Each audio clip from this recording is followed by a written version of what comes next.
और मैं लालू जी को पसंद करती हूँ, मुझे लालू जी अच्छे लगते हैं। उनके तेजस्वी जी अच्छे नहीं लगते। तेजस्वी जी से मुझे अच्छा लगने के लिए मुझे उनमें कुछ वो दिखा नहीं। महिलाएं हैं बिहार की, वो शराबबंदी से काफ़ी खुश है। वो बेचते हैं, खुद कंज्यूम भी करते हैं, बेचते भी हैं, पुलिस का रेड में मार भी वही खाते हैं और जेल भी वही जाते हैं। फिर यही महिलाएं फिर धक्का खाती है पुलिस चौकी में। के सांसद है गया से, वो कह रहे जब से आतिशी जी जो दिल्ली के मुख्यमंत्री बने, उनको कह रहे कि दिल्ली की जो राबड़ी देवी मुबारक हो इनको अभी तक महिलाओं को सत्ता में देखने की आदत नहीं है। इनको लगता है कि भाई ठीक है, आप भीड़ जुटाइए, गुलदस्ता पकड़ाइए, हमको मंच पे आप। बिहार में चुनाव का माहौल है और सभी पार्टियां जनता के बीच जा रही है। एक नई पार्टी लॉन्च होगी 2 अक्टूबर को, जिसका नाम होगा जन सुराज। प्रशांत किशोर उसके सर्वे सर्वा है। इन तमाम मुद्दों पे बात करने के लिए वंदना जी हमारे साथ है। महिलाओं को लेकर राजनीति में क्या भागीदारी होती है, जो जदयू कि नीतीश कुमार जो है वो बार बार ये दावे करते हैं कि महिला वोट बैंक जदयू के समर्थन में वोट डालती है, तो इसकी ज़मीनी हकीकत जानने के लिए हम वंदना जी से समझेंगे। मैम बताएंगे, बहुत बहुत स्वागत है आपका। थैंक यू चंदन भाई जी, आप लगातार ज़मीन पे घूमती रहती है, एनजीओ के से जुड़ के काम की। प्रशांत जी में ऐसा क्या प्रभावित किया जो आप प्रशांत जी से जुड़ गई?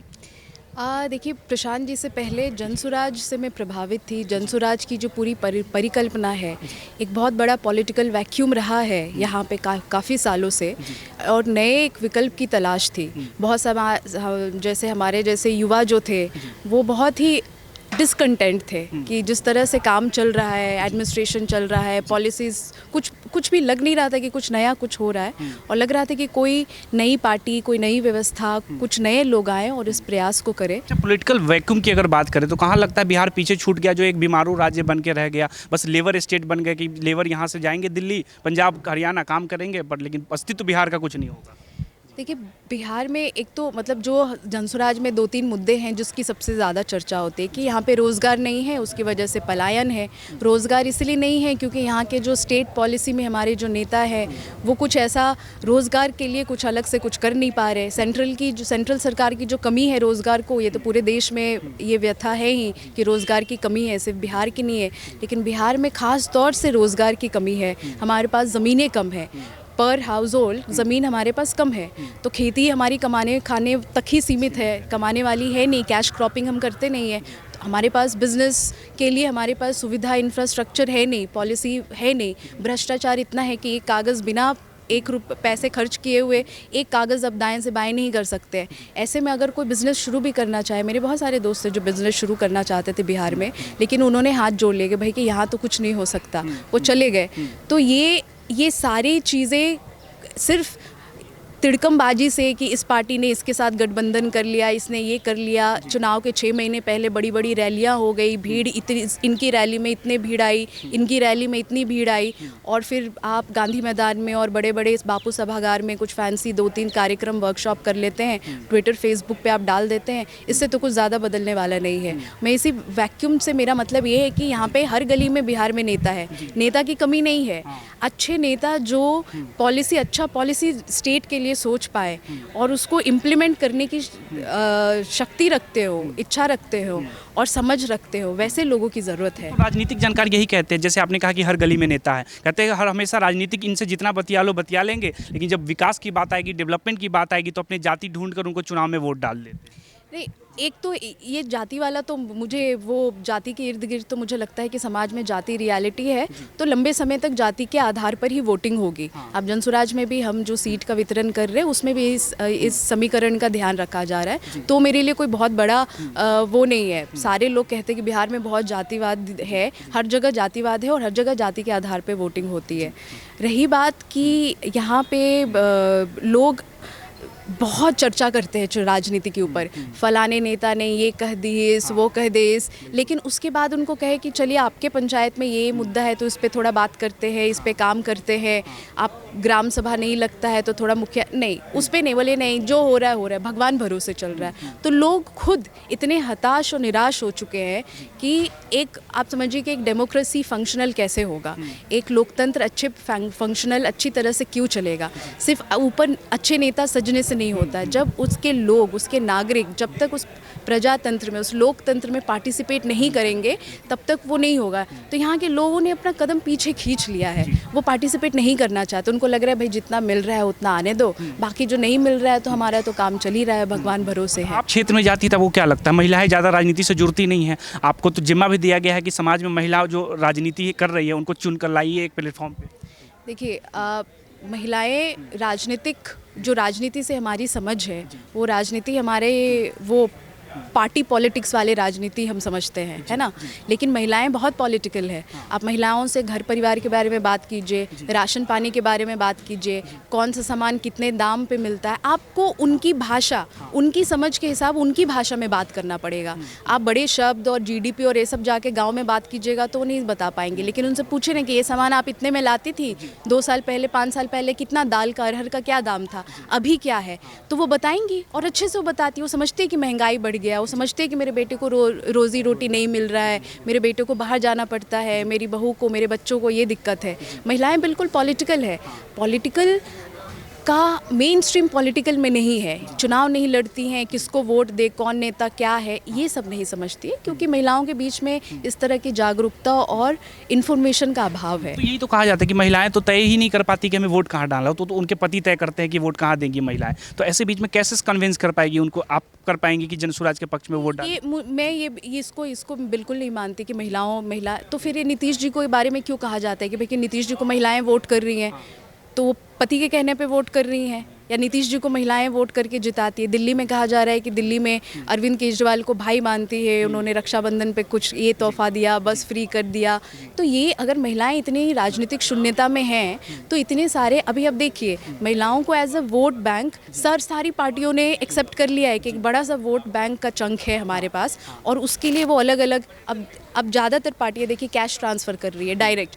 झारखंड में मैया योजना है, लाडली योजना है मध्य प्रदेश में, है ना, वो डायरेक्ट कैश। लखपति दीदी है। लखपति दीदी थोड़ा अलग है, लेकिन ये डायरेक्ट मैं जो बता रही हूँ डायरेक्ट है कि आप महिला हैं, आपके खाते में 1,000 रुपये 2,000 रुपये डायरेक्ट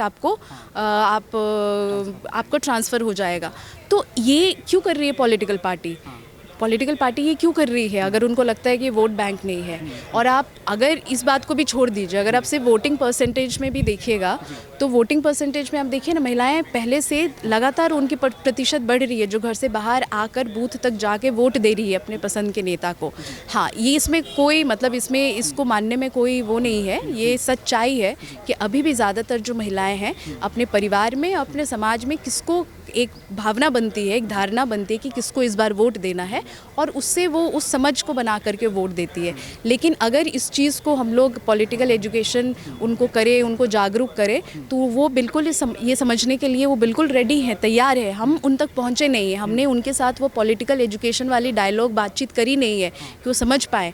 जब आप वोट देने जाएंगे वो अपने पसंद का भी बटन दबाएंगे। क्या भागीदारी रहेगी जनसुराज अगर पार्टी बन ही रही है 2 अक्टूबर को? बिल्कुल, जो 50% की भागीदारी है वो बिल्कुल रहेगी। हमारी जितने भी संस्थापक सदस्य महिलाएं बन रही है, हमारी महिलाओं पदाधिकारियां हैं, सारी कमेटी में महिलाओं की हिस्सेदारी को देखा जा रहा है। और ख़ासतौर से टिकट का भी आपने देखा है कि उन्होंने बोला गया है कि 40 टिकट जो होगा वो महिलाओं को दिया जाएगा। बिहार में तो परसेप्शन है ना कि महिला वोट तो नीतीश कुमार के पक्ष में वोट डालती है, तो आप महिला वोट में कैसे सेंध लगाएंगे जनसुराज के सूत्रधार? महिला वोट नीतीश जी को जाता है, ये सच है, लेकिन नीतीश जी का वर्चस्व नहीं है महिला वोट पे। मैं आपको बताऊं जैसे कि क्यों बोला जाता है महिला वोट नीतीश जी को जाता है। एक तो शिक्षा के ऊपर उन्होंने काम किया, बहुत अच्छा काम किया है, उन्होंने स्कॉलरशिप वगैरह दिया है 10वीं के बाद, 12वीं के बाद, ग्रेजुएशन के बाद। लेकिन ग्रेजुएशन के बाद पढ़ने के बाद क्या करें लड़कियाँ, उसके बाद क्या करें, शादी कर ले, घर बैठे, और या फिर बहुत ही कम सीटों वाली जो सरकारी नौकरियां हैं उसके लिए तैयारी करें। उसके बाद तो बताया नहीं कि उसके बाद क्या करेंगे, उसके बाद उन्होंने रास्ता बनाया नहीं। खैर, प्राइमरी एजुकेशन, हायर एजुकेशन में उनका कंट्रीब्यूशन है, उसके लिए उनको लोग मानते हैं, लड़कियां मानती हैं। और ये जीविका जो है, जीविका एक खास बिहार के लिए जीविका नहीं है। SRLM जो स्टेट रूरल लाइवलीहुड मिशन है, ये सारे स्टेट में है। तो ये जीविका सिर्फ बिहार में ऐसा नहीं कि एक अनोखा कुछ नीतीश जी ने अपने बल पे शुरू कर दिया है। और आप दूसरे स्टेट के SRLM और जीविका जैसे सेल्फ हेल्प मॉडल देखेंगे, बहुत अच्छा काम कर रही है। यहाँ की जीविका की जो दीदियाँ हैं वो बहुत बेसिक, बहुत निम्न स्तर पर हैं। सिर्फ ग्रुप में बैठकर पैसे का लेन देन यहीं तक सीमित है। कोई बड़ा इनमें से स्वरोजगार या एंटरप्रेन्योरशिप पनप के नहीं बाहर आया है। जब ग्राउंड पे जाती है तो लगता है कि महिला वोट बैंक जो महिलाएं हैं बिहार की, वो शराबबंदी से काफ़ी खुश है। नीतीश कुमार ये दावे करते हैं कि बहुत खुश है महिला वोट बैंक। ये मुझे लगता है कि ये खुश महिलाओं से पूछने से ज़्यादा इसके बारे में, शराबबंदी के बारे में, ये ऊपर से एक नैरेटिव बिल्ड किया गया है कि शराबबंदी से महिलाएं बहुत खुश हैं। ये सच है कि शराबबंदी से मारपीट में, घरेलू हिंसा में, इससे बढ़ोतरी होता है। लेकिन ये इसको आप समझिए कि साउथ के स्टेट में शराबबंदी नहीं है, वो बिहार से सारे डेवलपमेंट पैरामीटर्स में आगे हैं, तो वहाँ पे शराबबंदी तो नहीं है, तो वहाँ पे कैसे घरेलू हिंसा, महिला हिंसा कम है और डेवलपमेंट ज़्यादा है। तो शराबबंदी से इसका कोई डेवलपमेंट का कोई एकदम कनेक्शन नहीं है। ये बहुत कन्वीनियंट एक्सक्यूज़ है समाज में कि शराबबंदी कर दीजिए तो हिंसा बंद हो जाएगी। आप रोज़ पेपर देखिए, रोज़ मारपीट, मर्डर, हत्या, महिला हिंसा तो हो ही रही है, कहाँ बंद है।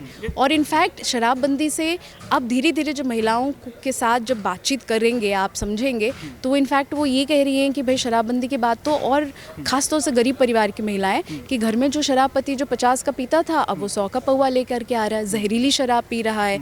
फिर जब रेड वेड पुलिस की पड़ती है बस्तियों में, तो कौन किधर किस मोहल्ले में पड़ती है? सबसे पहले गरीब मोहल्ले में पड़ती है, जो अपना वो शराब ये सब जमाते हैं। फिर उनको पुलिस अगर बेचते भी तो वही है, यही तर्क देते हैं लोग। नहीं, वो बेचते हैं, खुद कंज्यूम भी करते हैं, बेचते भी हैं, पुलिस का रेड में मार भी वही खाते हैं और जेल भी वही जाते हैं। फिर यही महिलाएं फिर धक्का खाती है पुलिस चौकी में, 5-10 हज़ार कर्जा महाजन करके उनको छुड़ाती है। ये तो प्रताड़ना का एक बहुत बड़ा एक सीक्वेंस बन गया है शराबबंदी, और इसका डायरेक्ट कोई बिहार का विकास हो जाएगा इससे, इसका कोई तुक भी नहीं है। जब ग्राउंड पे जाके लगातार महिलाओं को उसके वोट बैंक की ताकत समझा रही है कि महिला अपनी वोट का इस्तेमाल करके क्या से बन सकती है, तो दूसरी तरफ 40 टिकट देने की भी बात कर रहे हैं। लेकिन ये पुरुष प्रधान जो राजनीति है बिहार में या हिंदुस्तान में, इसमें लगता है कि महिला कहीं पे एग्जिस्ट करती है? क्योंकि आप जिस गृह जिला से आते हैं, जीतन राम मांझी जी आपके सांसद है गया से, वो कह रहे हैं जब से आतिशी जी जो दिल्ली के मुख्यमंत्री बने, उनको कह रहे हैं कि दिल्ली की जो राबड़ी देवी मुबारक हो इनको, तो इस तरह का बयान क्यों देते हैं? अब ये देखिए, अब ये अच्छे, आई होप कि वो अच्छे सेंस में बोले होंगे। वैसे आतिशी जी के बारे में आप भी पढ़े होंगे कि वो इंडिया की one of the most qualified, most educated chief minister बनी है। उनकी जो एजुकेशनल क्वालिफिकेशन है वो बहुत प्रीमियम लेवल की, बहुत अच्छे यूनिवर्सिटी से उन्हें स्कॉलरशिप पे वो पढ़ी है। और सारे व्यवस्था में काफ़ी लंबे समय से आम आदमी पार्टी के बहुत सारे डिपार्टमेंट में कहीं ना कहीं उनकी भूमिका रही है। खासतौर से जब जो मुख्य लीडर इनके थे वो चले गए थे, पार्टी जेल में थे उस समय, इन्होंने बहुत इनका रहा है। तो एक्चुअली दिक्कत ये है कि हमारे समाज में, और इन्हीं समाज के नेता हैं, इनको अभी तक महिलाओं को सत्ता में देखने की आदत नहीं है। इनको लगता है कि भाई ठीक है, आप भीड़ जुटाइए, गुलदस्ता पकड़ाइए, हमको मंच पे आप ये सब गीत गाना वंदन कीजिए, यहाँ तक रहिए। आप हमारे साथ टेबल पे बैठ के हमसे आप बहस मत कीजिए, हमसे आप डिस्कस मत कीजिए, अपने आप को बराबर मत देखिए।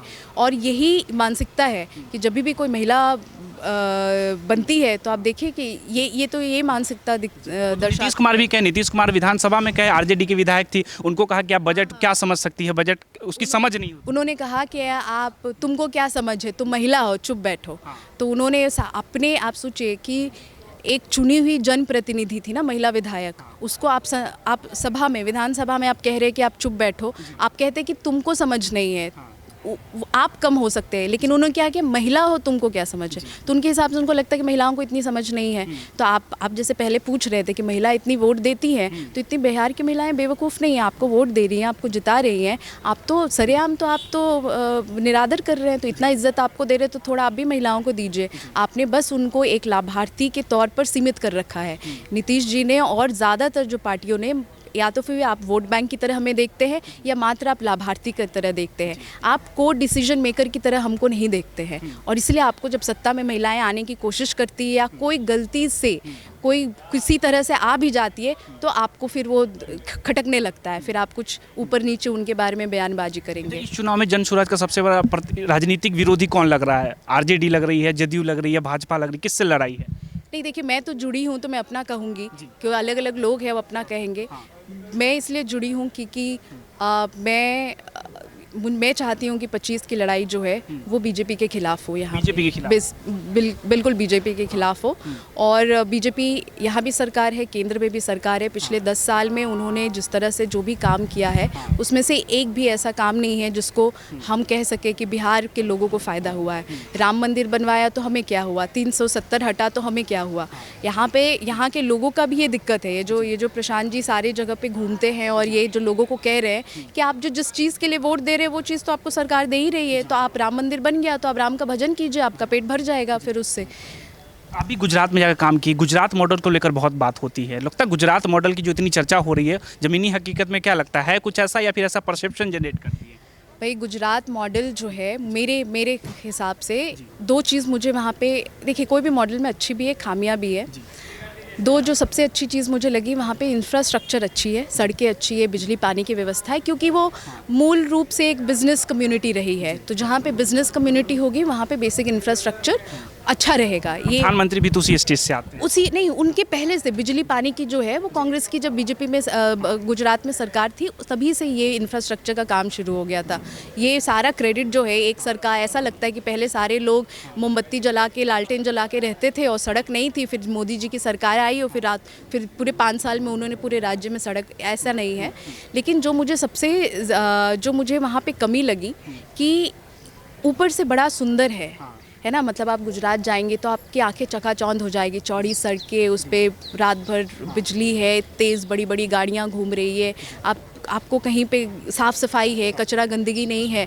लेकिन आप जो व्यवस्था के अंदर घुस के आप काम करेंगे तो आपको पता है कि गुजरात में भी ओल्ड एज पेंशन जो है वो 500 रुपये थी, अब बढ़ा के 750 रुपये हुई है। विधवा पेंशन 1000 रुपये थे, अब शायद 1250 रुपये हो गई है। इतना बड़े राज्य का इतना बड़ा आपका जीडीपी है, लेकिन आपकी सोशल सिक्योरिटी आपने अपने बुजुर्गों के, अपने कमज़ोर नागरिकों को क्या दे के रखा है? जैसे आपने कहा कि चुनाव में हमारे जो राजनीतिक विरोधी होंगे वो भाजपा होंगे, लेकिन प्रशांत किशोर हर मन से तेजस्वी यादव को घेरते हैं, आरजेडी पे अटैक करते हैं, हमेशा भाजपा के खिलाफ तो बहुत कम बोलते हैं। देखिए, अटैक करने का एक तो पॉलिटिकल, ये बहुत ही पॉलिटिकल अटैक है, तो व्यक्तिगत है नहीं, तो इसमें मैं कोई व्यक्तिगत तो टिप्पणी भी तो करते हैं कि 9th फेल है, 10वीं पास नहीं कर पाए। आप पब्लिक लाइफ में हैं, तो पब्लिक लाइफ में आप हैं, आप एक बड़े प्रदेश के मुखिया है जिसको जो पूरे देश में सबसे कमज़ोर है। यहाँ पे ख़ास तौर से बहुत बड़े ऐसे लोगों की ज़रूरत है जो बहुत गहरे जड़ में जो गरीबी और हमारी जो उसको सोचे, उसको समझे, उस पर पॉलिसी बनाए। इस तरह का कोई भी बातचीत आप देखिए, जब तेजस्वी जी की सरकार भी थी, और मैं लालू जी को पसंद करती हूँ, मुझे लालू जी अच्छे लगते हैं। उनके तेजस्वी जी अच्छे नहीं लगते? तेजस्वी जी से मुझे अच्छा लगने के लिए मुझे उनमें कुछ वो दिखा नहीं। जस्ट नौजवान युवा है, बिहार के बेहतर विकल्प। मैं भी हूँ, तो मैं युवा भी हूँ, युवा तो आप भी है। तो युवाओं की बात कर रहे हैं ना कि युवाओं को हम रोजगार देंगे, रोजगार हमारा अहम मुद्दा होगा। रोजगार तो सिर्फ सरकारी नौकरी में बोल रहे हैं ना, जो 90% जो है, 10% ऑर्गेनाइज सेक्टर है, 90% अनऑर्गेनाइज सेक्टर है। 10% ऑर्गेनाइज सेक्टर में भी 1-1.5 या 2% जो है वो सरकारी नौकरी है, बाकी सारा प्राइवेट ऑर्गेनाइज सेक्टर है। तो आप तो बेसिकली आप 1.5-2% में ही हमको पूरा उलझा के रखे हो ना। प्राइवेट जॉब के लिए लग रहा है यहाँ कोई स्कोप है बिहार में? क्योंकि नीतीश कुमार कहते हैं कि लैंडलॉक स्टेट है, यहाँ कोई इंडस्ट्री नहीं लगा पाएंगी। नहीं, अगर वो थक गए तो इसीलिए तो कह रहे हैं, आप थक गए तो आप छोड़ दीजिए। जिनको लग रहा है, ऐसे लोग हैं जिनके दे हैव अ प्लान, उनके पास प्लान है, वो कह रहे हैं कि हमारे पास प्लान है, हमारे पास ऐसे लोग हैं जो ये प्लान बना सकते हैं और इम्प्लीमेंट करके दिखा सकते हैं। तो आपको लगता है आप होपलेस हो गए हैं तो आप छोड़ दीजिए। आप पूरी जनता को, हम युवकों को क्यों होपलेस कर रहे हैं आप? प्रशांत जी भी तो कह रहे हैं कि हम सभी बिहार के युवाओं को बिहार बुलाकर यही रोजगार देंगे, छठ के बाद किसी भी बिहारी को बाहर नहीं जाना पड़ेगा। तो इतने रोजगार आएंगे कहाँ से बिहार में? बिल्कुल आ सकते हैं। देखिए, मैं इकोनॉमिक टर्म्स में आपको नहीं बता पाऊंगी, लेकिन आप दूसरे स्टेट का भी देखें तो हर स्टेट में ये बाउंडेशन तो है ना कि सरकारी नौकरी की प्रतिशत हमेशा छोटी होगी, लेकिन जो भी अच्छे स्टेट परफॉर्म कर रहे हैं, जहाँ पे रोज़गार है, वो स्वरोज़गार है, वो सेल्फ एम्प्लॉयमेंट है। सेल्फ एम्प्लॉयमेंट कैसे बढ़ेगा? जब आपके पास पूंजी होगी, जब आपके पास कैपिटल अपॉर्चुनिटी होगी, जब आपको सुविधा होगी, आप जब कोई बिज़नेस स्टार्ट करने पाए। बहुत सारे लोग हैं जिनके पास पैसा होता है, लेकिन जब वो बिज़नेस शुरू करने जाते हैं उनको इतना परमिशन और वो ब्यूरोक्रेसी में उलझा देते हैं और इतना पैसा मांगा, दफ्तरों के चक्कर खाते हैं कि उनका जो कैपिटल होता है इनके जेब भरने में चला जाता है। तो सिर्फ ईज़ ऑफ बिजनेस जिसको कहते हैं, उसकी वो कब होगा? जब यहाँ पे अच्छे लोग सरकार में बैठेंगे, भ्रष्टाचार कम होगा और ब्यूरोक्रेसी से जो हाइपर डिपेंडेंस है अभी के सर में वो कम होगा, तब ईज़ ऑफ बिजनेस स्टेट में आएगा। और साथ ही साथ स्वरोजगार के लिए, एम्प्लॉयमेंट के लिए पूंजी और अच्छा प्लान। तो प्रशांत जी जो कह रहे हैं वो कोई ऐसा नहीं है कि आउट ऑफ द बॉक्स, ऐसा लोगों को लगता है कि भाई ये तो एकदम अनोखा बात कर दिए हैं, ऐसा तो कैसे ही हो सकता है? बिल्कुल हो सकता है। आप कह रहे हैं कि अनोखा बात नहीं है, कह रहे हैं कि युवाओं को झूठा सपना दिखा रहे हैं, खुद मुख्यमंत्री बनना चाह रहे हैं।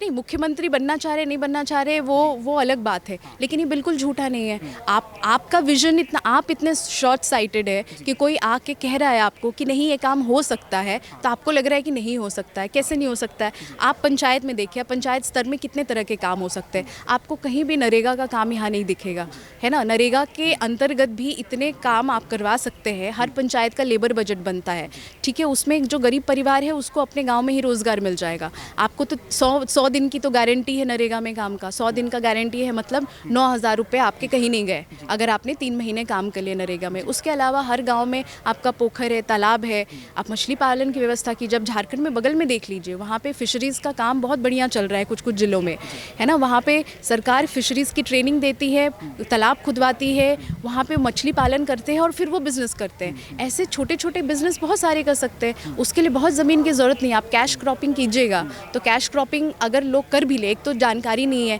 ऑर्गेनिक फार्मिंग की इतनी बड़ी डिमांड है, मार्केट बन रहा है धीरे धीरे अर्बन में। आप मार्केट लिंक कीजिए, यहाँ के लोगों किसानों को सजग कराइए कि ऑर्गेनिक फार्मिंग, कैश फार्मिंग करें। वो भी इनफ नहीं है कि सजग करा के वो करेंगे, लेकिन बेचेंगे कहाँ? उसके लिए आप मार्केट कीजिए। आपको मालूम है यहाँ पे जो APMC है उसको तो इन्होंने बंद करा के रखा है, बहुत पहले इन्होंने बंद कर दिया है। तो यहाँ पे जो किसान हैं जो प्राइवेट एजेंटों पे अपना अनाज बेचते हैं। तो लालू जी में जमीनी नेता थे, उसमें कोई डाउट नहीं, लेकिन तेजस्वी यादव में लालू जी की छवि दिखती है, क्योंकि तेजस्वी यादव ये मंच से हमेशा कहते हैं कि ये बदली हुई राजद है, ये एक युवाओं की राजद है।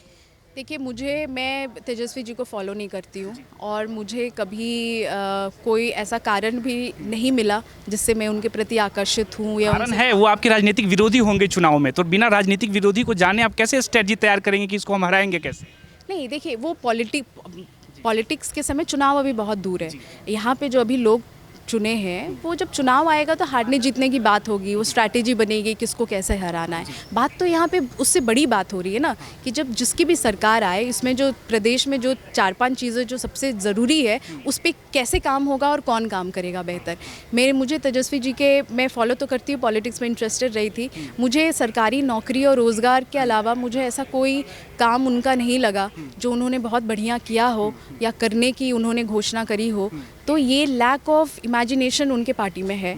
और जहाँ रही युवाओं की बात, तो युवाओं में मेरे जैसे युवा, आप कह सकते हैं कि मैं महिला हूँ, तो शायद युवा में लड़के ही आप इमेजिन करते हैं, लड़कियाँ इमेजिन नहीं करते हैं। तो किसानों में भी सिर्फ मर्दों को इमेजिन किया जाता है, औरतें किया जाता है। हाँ, तो ये तो हमारा तो जेंडर रोल, हम जैसे कि हम नर्स टीचर इमेजिन करेंगे तो महिला सोचेंगे, हम किसान नेता अफसर जब सोचेंगे तो पुरुष को देखेंगे। तो ये तो हमारा, खैर ये तो हमारे सामाजिक संरचना इस तरह से बनी हुई है जिसमें महिला पुरुष में लिंग भेद है। तो लेकिन युवाओं के लिए है तो फिर इतनी सारे, आप देखिए, आप इतने सारे युवा जनसुराज से आकर्षित हो रहे हैं क्योंकि उनमें वो लग रहा है, प्रशांत जी के बातों से ये होप लग रहा है कि this man has a plan. भाषणबाजी एक बात है, ओपोनेंट को हराना, चुनावी हेर फेर करना, राजनीति करना, स्ट्रैटेजी करना एक बात है, लेकिन आप तो वो तो चुनाव तो ख़त्म हो गया, आप जब सरकार बना लेंगे तब तो आपको काम करना पड़ेगा ना। तब तो आपके ऊपर भी वही अकाउंटेबिलिटी है जो आप कल आज आप किसी और को पूछ रहे हो, तब आप क्या कीजिएगा? तब विरोधी कह रहे सरकार बनेगी तब तो, कई तो आपके विरोधी तो कह रहे खाता तक नहीं खुलेगा जनसुराज का। नहीं, ठीक है, वो भी तो 1 साल है, उस पर तो अभी भविष्यवाणी तो कोई नहीं कर सकते। अब जो कह रहे होंगे तो वो पहले से पॉलिटिक्स में, मैं पॉलिटिकल में हूँ नहीं तो मैं सब बोलूँगी नहीं, लेकिन अभी 1 साल है।